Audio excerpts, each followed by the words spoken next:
So 63 offences have been decriminalized. Now, specifically on ease of doing business, a lot of steps have been taken, nearly 11 steps which have been given in the written reply, reforms which have been brought by the SEBI, particularly in timelines which have been given for settlement of claims, is a remarkable step taken forward. SEBI-related reforms also are coming up with ease of doing business. The Honourable Minister has given us a kind of laundry list of initiatives, but she's overlooked a very crucial issue, sir. Precisely because there has been no attention paid to the staffing levels of the NCLAT, sir.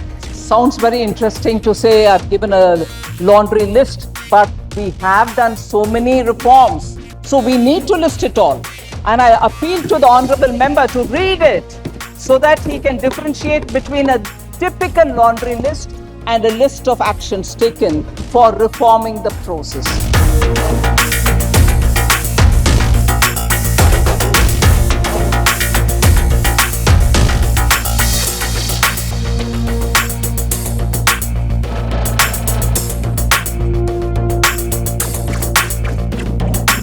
Sir, please allow me. MOS Harsh ji is trying to come up with answers. He's given a comprehensive written answer. Maybe he'll take a while to be able to articulate it orally.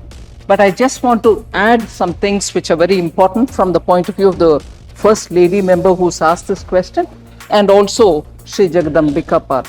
Sir, Ministry of Corporate Affairs has taken a lot of steps towards reducing pending cases, and as was mentioned earlier, there was a special drive phase 1 and a special drive phase 2. Special drive phase 1 was in 17, special drive phase 2 has been implemented in 23. Till July of 24, that is this month, 15th, 6,294 applications for withdrawal have been filed before the various courts. Now, specifically on ease of doing business, a lot of steps have been taken, nearly 11 steps which have been given in the written reply.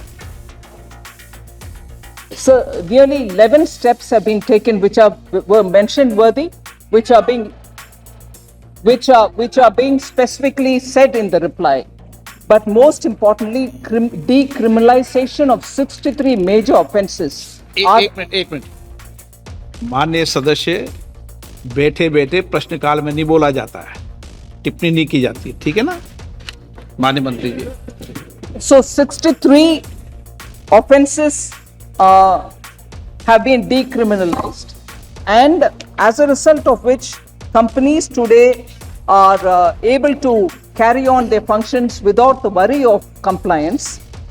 There was a central processing center which has been set up so that specified non-STP reforms can also be, e-forms related questions can also be taken up.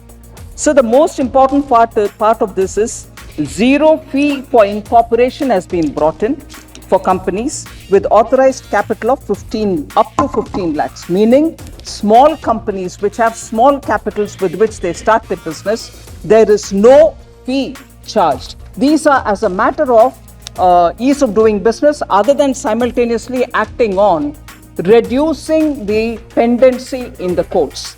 Therefore, this question which relates to ease of doing business and also reduction of pendency has both sides on which the minister is trying to answer. So the most important question which Sri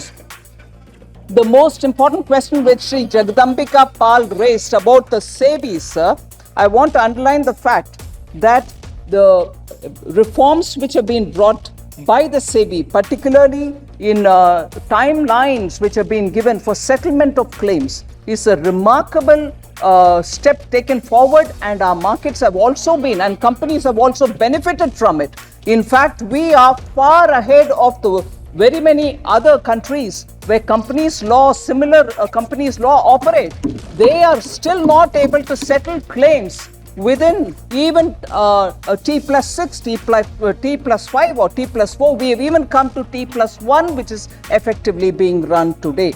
So SEBI related reforms also are coming up with ease of doing business and treating both the all stakeholders with great comfort. So this question is a very large, or this question pertains to a large area of reforms in companies matters, both related to pendency reduction and ease of doing business. So the question that was getting answered by our new MOS was actually a larger context on which the written answer is far more comprehensive than what the minister has tried to start answering with. But new ministers will take a bit of while, but for us to listen to them, all of us, I would request all of us to kindly accommodate their attempt to answer. Shri Shashi Tharoor ji. Mr. Speaker, the Honourable Minister has given us a kind of laundry list of initiatives, but she's overlooked a very crucial issue, sir, which is that 67% of the pending litigation cases relating to insolvency have exceeded the 270-day time frame, precisely because there has been no attention paid to the staffing levels of the NCLAT, sir. For example, all the southern states, all 5 southern states and 2 UTs, we have 1 NCLAT in Chennai. And there, sir, according to a media report, the bench has 1 stenographer who doubles up as PA to the technical member and the registrar sits in Delhi. Sir, this is a preposterous situation. What I would like to ask the Honourable Minister is, what is she doing, what is the ministry doing about giving some attention to the staffing crisis facing the NCLATs, and in particular for the southern states? Would she be willing to consider a separate NCLAT for a state like Kerala, where our cases are pending for so long? Thank you, Mr. Speaker. माननीय मंत्री जी.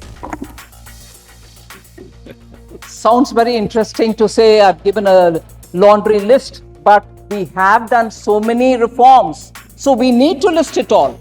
And I appeal to the Honourable Member to read it so that he can differentiate between a typical laundry list and a list of actions taken for reforming the process. Honourable Member Shashi Tharoor should actually differentiate between a laundry list and the list of reforms undertaken by us. So with that said, sir, and with that said, I quite agree with the Honourable Member.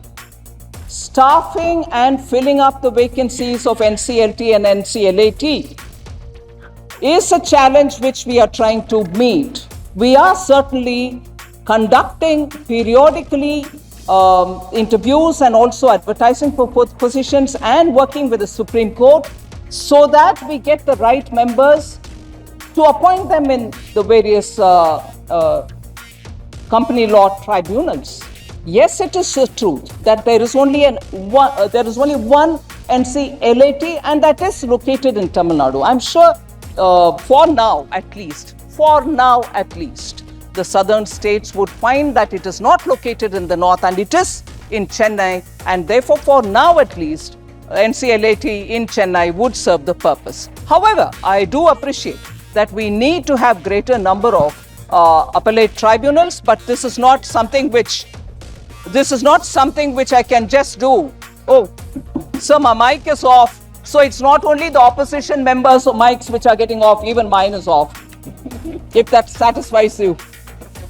So, but my answer is not complete. NCLT, both NCLT and NCLAT appointments are being taken up seriously by all of us. We are trying to fill it speedily. Let me assure the member that filling up these positions are happening with greater sense of urgency.